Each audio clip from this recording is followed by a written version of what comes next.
కి ఎవరు బాధ్యులు? ఈ లీకులు మీరు నిరోధించలేరని అడిగిన. ముందుగా మీడియాకి నేను ఒక అపీల్ చేస్తూ ఉన్నా, దయచేసి ఈ ప్రభుత్వం లీకు వీరుల ప్రభుత్వం, వీళ్ళు కేవలం లీకుల మీద ఆధారపడి నడిచే ప్రభుత్వం.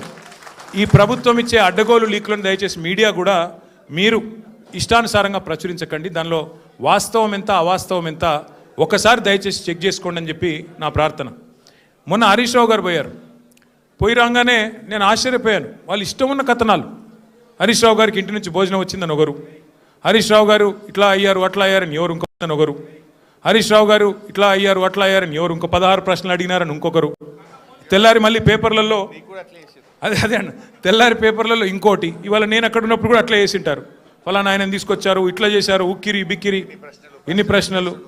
అంటే ఇది దయచేసి బాధ్యత గల మీడియా సంస్థలతో నా ప్రార్థన. 2 ఏళ్ళు అయిపోయింది, ఈ కాలక్షేపం జరగాల్సినంత జరిగింది, ప్రజలకు కూడా మీరు అందించాల్సినంత వినోదం అందించినారు. కానీ ఇకనైనా దయచేసి 1-2 సార్లు, ఎందుకంటే మాకు కూడా కుటుంబాలు ఉన్నాయి, మాకు కూడా అభిమానులు ఉన్నారు, మాకు కూడా కార్యకర్తలు ఉన్నారు, మాకు కూడా నియోజకవర్గాలు ఉన్నాయి, మాకు ఓట్లేసిన ప్రజలు ఉన్నారు.